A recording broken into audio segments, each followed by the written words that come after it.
नमस्कार दोस्तों मित्रों, आज की जो हमारी चर्चा रहेगी वो वृश्चिक राशि वाले जातकों के लिए रहेगी कि वृश्चिक राशि वाले जातकों के लिए साल का अंतिम माह दिसंबर 2023 कैसा होने वाला है, आपका स्वास्थ्य कैसा रहेगा, आपकी शिक्षा कैसी रहेगी, आप धन कितना कमाएंगे, आपके संतान आपका कितना साथ देगी, आपके व्यापार कैसा चलेगा, दाम्पत्य जीवन आपका कैसा रहेगा, भाग्य कितना साथ देगा, कैरियर किस प्रकार से आपका साथ देने वाला है, यात्राओं से आपको क्या लाभ प्राप्त होगा, ये सब जानकारी आज हम आपके लिए बहुत सटीकता से देने वाले हैं। मित्रों, पहली बार हमारे चैनल पर जुड़े हैं तो इसको लाइक शेयर सब्सक्राइब अवश्य कीजिए। कमेंट बॉक्स में अवश्य लिख करके हमें भेजा करें। आप यदि कुंडली विश्लेषण कराना चाहते हैं तो व्हाट्सएप नंबर पर आप अपने जो प्रश्न है उनका जवाब ले सकते हैं। मित्रों, तो वृश्चिक राशि दिसंबर का महीना 2023 मासिक राशिफल बहुत सटीकता से जानते हैं, समझते हैं कि आपका स्वास्थ्य कैसा रहेगा। स्वास्थ्य की चर्चा करते हैं तो आपका स्वास्थ्य बहुत अच्छा होने वाला है, क्योंकि आपकी राशि के स्वामी मंगल बनते हैं और मंगल देव सूर्य के साथ स्वयं आपकी राशि पर विराजमान है, लगन पर विराजमान है। दूसरे भाव में बुध बैठे हुए हैं। चौथे भाव में शनि देव शशक नामक महापुरुष पंच महापुरुष योग में से एक योग होता है, शनि देव बनाते हैं उसे, वह शशक योग बनता है और भी आपके लिए बहुत कुछ देने वाले हैं। शनि की चौथी ढैया भी चल रही है, कोई बात नहीं, शनि अपनी राशि में चल रहे और पंचम भाव में राहु चल रहे, छठे भाव में गुरु बैठे हुए हैं और आपके भाग्य स्थान में चंद्रदेव विराजमान है और लाभ स्थान में केतु बैठे हुए हैं। इस प्रकार से 12वें भाव में आपके राशि के स्वामी शुक्र बैठे हुए, तो 12वें भाव में अपनी राशि में बैठे स्वराशि से बैठे हुए हैं। तो 12वें भाव में काल पुरुष की तो वैसे भी उनको उच्च राशि मानी जाती है, तो 12वें भाव में शुक्रदेव को कोई दोष ऐसा नहीं लगता। आपके लिए वो बहुत अच्छी डिजायर देंगे, आपकी बहुत कामना करेंगे। तो पहले हम बात करते हैं आपके स्वास्थ्य की। तो स्वास्थ्य तो मित्रों आपका बहुत बढ़िया रहने वाला है। केवल मात्र अपने अग्रेसिव को, अपने क्रोध को संयम अपने कंट्रोल में करके चले, क्योंकि मंगल देव अपनी ही राशि बैठे हैं, सूर्य के साथ बैठे, दोनों तेजस्वी ग्रह अग्नि ग्रह हैं, अग्नि तत्व के ग्रह है, इसलिए आपको अपने क्रोध पर अपने उस पर कंट्रोल करके चलना पड़ेगा, अन्यथा आपको ब्लड प्रेशर और उसकी समस्या सामने हो सकती है। तो अपने लगन में बैठे हुए हैं, फिर भी आपके लिए एक मजबूत आत्मबल भी मिलेगा और आपको पौरुष भी मिलेगा। मान सम्मान प्रतिष्ठा राजा के समान पूजे जाएंगे दिसंबर महीने में। तो स्वास्थ्य के प्रति आप निश्चित रहिए, कोई ऐसी परेशानी आने वाली नहीं है। धन की बात करें तो लाभ भाव के स्वामी और आपके अष्टम भाव के स्वामी भी बनते हैं बुध देव, तो वाणी भाव में बैठे हुए हैं, परिवार भाव में बैठे हुए हैं, धन भाव में बैठे हुए हैं। तो वाणी को कंट्रोल में करते हुए आपकी वाणी बहुत बढ़िया रहेगी, मधुर रहेगी, अच्छी रहेगी, क्योंकि वहां से अष्टम भाव को भी देख रहे हैं और आपको आकस्मिक धन प्राप्त होने की संभावना बनेगी। परिवार आपको आगे बढ़ेगा और आपके जो डिजायर हैं, जो आपकी मनो इच्छा है, वो भी कामनाएं आपकी पूरी होंगी। बात करें हम आपके शिक्षा जगत की, तो शिक्षा जगत की यदि बात करें तो वहां पर राहु देव बैठे हुए हैं।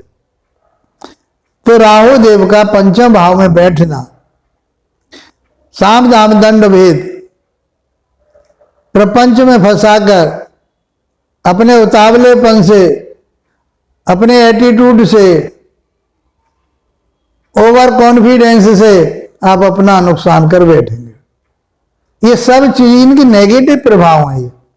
राहु के ये नेगेटिव प्रभाव में आपको ओवर कॉन्फिडेंस बनाता है, अहम देता है आपके अंदर, एक एग्रेसिव देता है आपको, झूठ बुलवाता है आपसे, जो भी गलत काम करने की इच्छा बनती है वो सब राहु देव आपको देते हैं।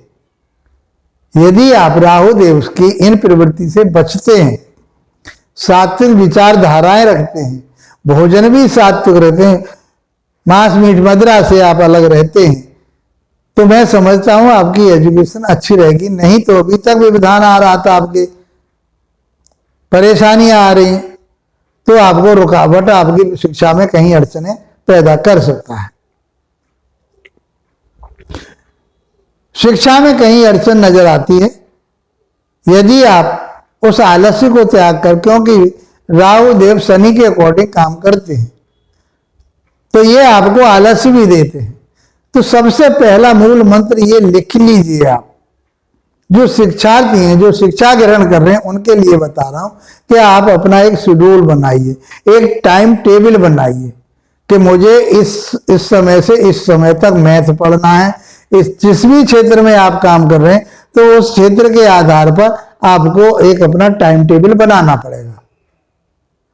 और टाइम टेबल वो जो आपने शुरू से पढ़ भी रखा है, वर्क वाइलू वर्क, प्ले वाइलू प्ले, अर्थात समय पढ़ने का है तो पढ़िए, खेलने का समय तो खेलिए, सोने का समय तो सोइए। अब ऐसा ना करें आप सोने का समय है वहां आप जो है पढ़ाई कर रहे हैं या खेलने का, आप अपने माइंड को उलट पुलट कर रहे हैं, तो आपका हिसाब किताब सही नहीं रहेगा। टाइम टेबल जो आपका शेड्यूल है वो कहीं ना कहीं गड़बड़ाता है, उसकी वजह से आप परेशान हो जाते हैं और आपकी शिक्षा में, आपके रोजगार में भी, जो आप मार्केटिंग वगैरह कर रहे हैं उसमें भी परेशानी आ सकती है। आप अभी तक परेशान थे अपने बच्चों के लिए, पढ़ नहीं रहे, तो उनके लिए भी यही हिदायत है कि आप अपने बच्चों से कहें और उनसे ये बात कि आप अपना एक टाइम टेबल निश्चित कीजिए कि उस टाइम टेबल के आधार पर हमको पढ़ना है। तो मैं समझता हूं आपको सफलता अवश्य मिलेगी। यदि आप अपना पैसा छोटा या कम या ज्यादा पैसा आप इन्वेस्टमेंट करना चाहते हैं, तो लॉन्ग टर्म के लिए करें। शॉर्ट टर्म के लिए सुबह आपका शेयर मार्केट खुला, शाम को बंद हो गया और आपने इन्वेस्टमेंट कर दिया, तो शायद है उसमें लाभ आपको नहीं मिलेगा। चाहे छोटा इन्वेस्टमेंट कीजिए, लॉन्ग टर्म के लिए करके भूल जाइए आप, तो आपको रातों रात पता नहीं पड़ेगी वो धन आपने जितना लगाया था उससे कई गुना आगे पहुंच चुका है। क्योंकि राहु देव एक राशि पर काफी समय तक रहते हैं, इसलिए आपको 18 वर्ष के बाद आए हैं आपके यहां। तो मित्रों, और ये 18 महीने भी रहेंगे यहाँ, तो ये सारा शेड्यूल तो आपको बना करके चलना पड़ेगा। लव रिलेशन की बात करें, आपके प्रेम प्रीत की बात करें, तो वो भी हम पंचम भाव से देखते हैं। मित्रों, यदि आपके लव रिलेशन में, क्योंकि ये लव रिलेशन में आपको दिक्कत देंगे, आर्गुमेंट कराएंगे, तीखी वाणी कराएंगे, आपको ऐसी बातें कहलवा देंगे जो आपके प्रेम संबंध है वो टूटने के कगार पर आ जाएंगे। तो इसलिए अपने आप में धैर्य रखते हुए, मधुरता का पालन करते हुए आप अपने पार्टनर से बहुत मधुरता के साथ बातचीत कीजिए, तो मैं समझता हूं कि आपकी पार्टनरशिप बढ़िया चलेगी। अन्यथा 18 महीने यहां रहेंगे, बड़ा मुश्किल पड़ेगा कि आपकी पार्टनरशिप आपका कहीं साथ मिल पाए। यहां से हम पेट को भी देखते हैं, गर्भाशय को भी देखते हैं। तो मित्रों, आप ऐसा भोजन, दूषित भोजन ना करें, नहीं तो आपके गैस प्रॉब्लम हो सकती है, एसिडिटी वगैरह बन सकती है, आपके लिए कोई आंतरिक बीमारी भी बन सकती है। क्योंकि ये लंबे समय तक यहाँ रहेंगे, तो आपके लिए फूड पॉइजन वगैरह ऐसी शिकायतें हो सकती हैं, इन्फेक्शन कोई पेट में आपके में हो सकता है। उससे निजात पाने के लिए आपको क्या करना होगा कि आपको बहुत सात्विक भोजन, शाकाहारी भोजन आपको करना पड़ेगा। उसके आधार पर आपको जंक फूड वगैरह को आपको त्याग करना पड़ेगा। दाम्पत्य जीवन की बात करते हैं मित्रों, दाम्पत्य जीवन के वहां पर आपके शुक्रदेव हैं और शुक्रदेव आपके 12वें घर में बैठे हुए। तो 12वें घर में जाना कोई बुरी बात नहीं, शुक्रदेव के लिए बुरी बात नहीं, और ग्रह कोई जाता तो बुरी बात थी। तो आप अपनी मनोकामनाओं को, अपनी मन इच्छाओं को कंट्रोल में रखिए। आपको भगाएंगे, दौड़ाएंगे, आपका अट्रैक्शन बढ़ाएंगे, एक दूसरे के प्रति आप अट्रैक्ट होंगे। तो अट्रैक्ट होना तो बहुत अच्छी बात है, स्वाभाविक बात है। कोई ऐसी दृष्टि नहीं जा रही जो आपसे कोई गलत काम कराए, तो आपको आपके पार्टनर के साथ, आपके पत्नी के साथ या पति के साथ बहुत अटैचमेंट बढ़िया रहेगा। और आप विदेशी यात्राएं करके, विदेशी कंपनियों से जुड़ करके आप अच्छा धन कमा सकते हैं, कोई परेशानी बात नहीं। पार्टनरशिप अच्छी चलेगी, व्यापार अच्छा चलेगा। तो दाम्पत्य जीवन में तो आपके लिए में कोई परेशानी ऐसी नजर नहीं आ रही, परंतु मंगल और सूर्य की तो दृष्टि आ ही रही है, तो इसलिए वो आर्गुमेंट या वो तीखापन ना करें ताकि आपके रिलेशन में कहीं कमी आए। भाग्य की बात करें तो वहां चंद्रदेव है मां के मालिक, तो भाग्य आपका साथ देने के लिए तैयार है। भाग्य आपका बहुत अच्छा रहेगा, कोई परेशानी नहीं। और आपके कर्म क्षेत्र की बात करें, कैरियर भाव की बात करें, नौकरी या बिजनेस की बात या व्यापार की बात करें तो वहां के स्वामी, आपके राजनीतिक की बात करें या हम आपके सरकारी नौकरी की बात करें तो आपकी पदोन्नति, उन्नति ये सब होने वाली है। 16 तारीख तक, 16 दिसंबर तक आपके ये सूर्य देव वहां के मालिक हैं, वो कहाँ रहेंगे? आपके लगन भाव पर ही रहेंगे, आपकी राशि मंगल के साथ रहेंगे। उसके बाद में फिर वो कहाँ पहुंचेंगे? धनु राशि में दूसरे भाव में जाने, फिर भी अच्छे रहेंगे।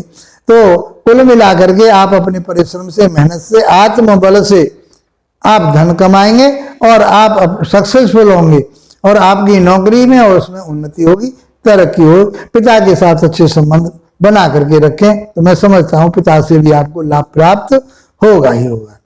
यात्राएं करिए, आपके लिए लाभ प्राप्त होगा। तो कुल मिलाकर के वृश्चिक राशि वाले जातकों के लिए ये महीना बहुत अच्छा गोल्डन पीरियड लेकर के आया है। थोड़ा सा आप अपने वैवाहिक जीवन के जो मंगल और सूर्य की दृष्टि आएगी, 16 तारीख तक सूर्य और 27 तारीख तक मंगल की दृष्टि आएगी, तो थोड़ा सा कहीं न कहीं कटाक्ष हो सकता है, मनमुटाव हो सकता है। बाकी तो सब कुछ मिला करके बहुत अच्छा है। तो इसमें हम क्या उपाय करना चाहिए? उसके लिए आप हनुमान चालीसा का पाठ करिए, सूर्य देव को प्रातः जल दीजिए। और मैं समझता हूं कि राहु देव के बीज मंत्रों का यदि आप जाप करते हैं तो सारा कुछ संकट आपका दूर होता है, मनोवृत्ति आपकी बढ़िया रहती है। आगामी साल 2024 आपके लिए मंगलमय हो, इसी शुभकामना के साथ आप लोगों का धन्यवाद। नमस्कार।